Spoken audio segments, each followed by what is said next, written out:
네, 이번 주 페어에 발표 드리도록 하겠습니다. 제가 이번에 공유드린 논문은 아틀라스라고 하는 아이클레어 2026년에 발표가 된 논문입니다.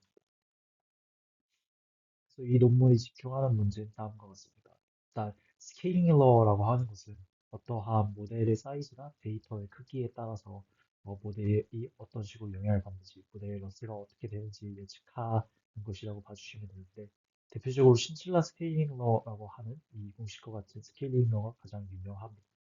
근데 이러한 현존하는 스케일링 러들 같은 경우에는 멀티링구얼 세팅, 그러니까 이러한 데이터가 영어 같은 어떤 하나의 언어로 고정되어 있는 것이 아닌 그런 상황을 가정을 하지 않았고요. 그래서 떤 다국어로 학습을 하면서 발생하게 되는 크로스링구얼 트랜스퍼와 같은 어떤 언어들 사이에서 시너지가 발생할 수 있는 부분이라든가 크로스 멀티링구얼리티 같은 언어들 사이에서 간섭이 일어나가지고 학습이 제대로 이루어지지 않는 그러한 복잡한 문제들에 대해서 고려가 되어 있지 않은 상황입니다. 그래서 이 논문은 이 친칠라 스케일러를 바탕으로 이 데이터에 해당하는 부분을 그 데이터 학습 타깃이 되는 그 모노링구얼 데이터 그 데이터에 대해서 주요하게 트랜스퍼가 되는 지식의 전이를 할 수 있는 어떤 그 언어들과 그리고 그러한 영향을 줄 수 있는 언어 외의 기타 다양한 언어들의 영향을 종합적으로 고려를 하는 새로운 스케일러를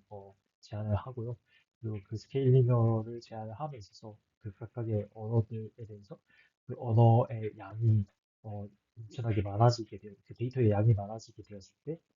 그 데이터의 학습 데이터의 크기가 그 언어에 포함되어 있는 유니크한 토큰들의 개수보다 많아지게 되었을 때, 즉 그 데이터를 한 번에 에포크 이상으로 여러 번 보게 되었을 때 발생할 수 있는 그런 세츄레이션 같은 것들을 고려할 함수까지 포함을 해가지고 어떤 언어의 그 여러 조합이라든가 그 언어의 자원의 수준에 따라서 엄청나게 저자원의 언어가 있을 수 있고 고자원의 언어가 있을 수 있는데 그러한 자원 차이에 따른 영향까지 고려를 해줘서 새로운 스케일링 러를 정의를 했다라고 봐주시면 될 것 같습니다. 그래서 이러한 스케일링러를 바탕으로 해가지고 여러 가지 실험들을 해보았을 때 이렇게 새로 제안한 스케일링러인 아틀라스가 모노링구얼 세팅에서도 다른 스케일링러들과 좀 비슷한 성능을 낼 수 있지만 특히 다국어 성능에서 같은 경우에는 다른 스케일링러들이 제대로 그 커버하지 못하는 부분들에 대해서 제대로 설명을 할 수 있다. 다른 그 스케일링러들이 멀티링구얼 세팅에서의 어떠한 그 로스 예측을 제대로 못하는 것에 반해 본인들이 제안한 스케일링은 제대로 예측할 수 있다라는 것을 주장하고 있습니다. 그리고 추가로 이 논문이 앞서 말씀드린 그 멀티lingual 트레이닝에서 발생할 수 있는 크로스링구얼 트랜스퍼라든가 이제 다국어의 저주 그런 부분들이 있는데 그런 부분들에 대해서 좀 더 자세하게 탐구를 진행을 하는 부분들이 존재합니다. 그래서 첫 번째로 크로스링구얼 트랜스퍼와 관련해가지고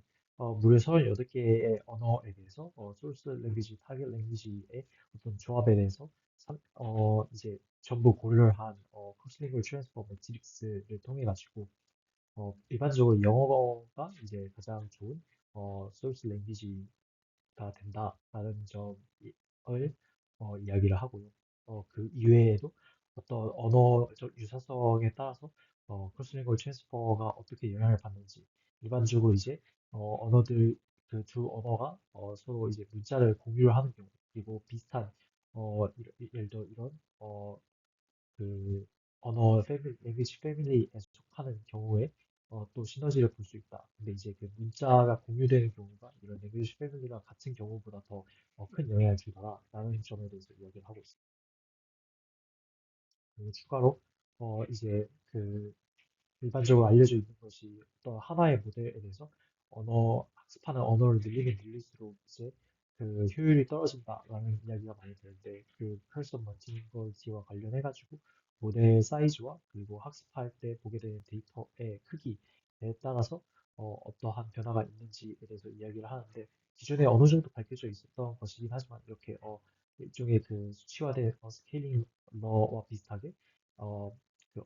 그 모델의 사이즈와 데이터에 따른 영향을 나타내었을 때 모델의 이 사이즈가 훨씬 더이 그 퍼스널 싱글리티를